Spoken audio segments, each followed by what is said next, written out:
friends, welcome to my channel. இன்னைக்கு நம்ம என்ன டிஷ் பார்க்க போறோம்னா கத்திரிக்காய் சுண்டல் பொரியல். அதுக்கு நான் ஒரு 1/2 kg கத்திரிக்காயை நல்லா இந்த மாதிரி கட் பண்ணி தண்ணியில் ஆட் பண்ணி வச்சுருக்கேன். ஒரு கடாயில் எண்ணெய் ஊற்றிட்டு அந்த எண்ணெய் ஹீட் ஆனதுமே கொஞ்சமாக சோம்பு ஆட் பண்ணிக்கோங்க. அண்ட் நான் ஒரு வெங்காயம் சின்னதாக நறுக்கி வச்சுருக்கேன். சோம்பு நல்லா பொரிஞ்சதுக்கப்புறமா இந்த வெங்காயத்தை நம்ம ஆட் பண்ணிக்கலாம்.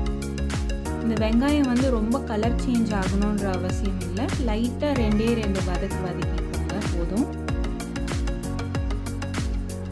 அடுத்து நான் ஒரு தக்காளி கட் பண்ணி எடுத்து வச்சுருக்கேன். அண்ட் 6 to 7 பூண்டு பல் வந்து இடித்து வச்சுருக்கேன். அதையும் நம்ம வந்து இதில் ஆட் பண்ணிக்கலாம். அதுதான் அது தக்காளி வதங்குற வரைக்கும் ஒரு 2 to 3 நிமிஷம் நல்லா வதக்குங்க. அந்த தக்காளியை நல்லா நசுக்கி விடுங்க. அப்போதான் அது சீக்கிரமாக வேகும். இந்த தக்காளி நல்லா வெந்த பிறகு நம்ம கட் பண்ணி எடுத்து வச்சுருந்த கத்திரிக்காயை ஆட் பண்ணிக்கலாம்.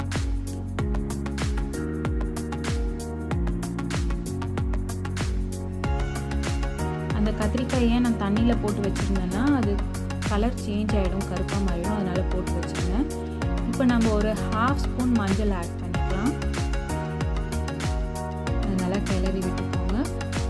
கொஞ்சமாக 1 ஸ்பூன் நான் கல்லுப்பு எடுத்துருக்கேன், அதையும் ஆட் பண்ணிக்கலாம்.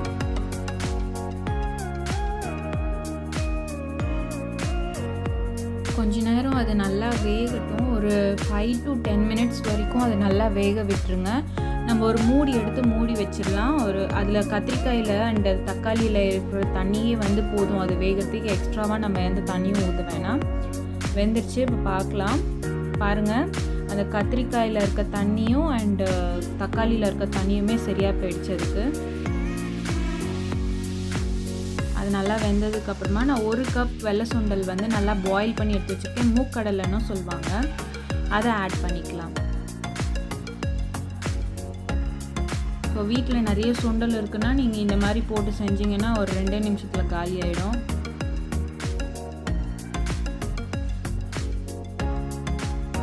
அவ்வளோதான், நல்லா கிளறி விட்டுக்கோங்க. நான் வந்து 1.5 ஸ்பூன் மிளகாய் தூள் ஆட் பண்ணிக்கிறேன்.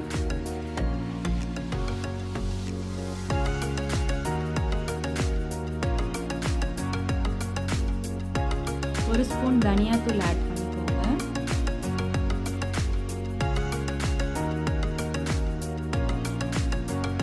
And 1/2 spoon garam masala.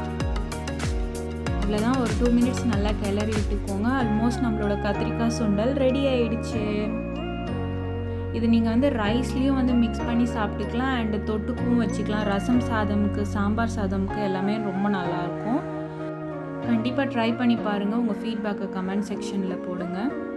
உங்களுக்கு இந்த டிஷ் பிடிச்சிருந்துச்சுன்னா லைக் பண்ணுங்கள், சப்ஸ்கிரைப் பண்ணுங்கள், பக்கத்தில் இருக்க பெல் பட்டனையும் ப்ரெஸ் பண்ணிவிடுங்க.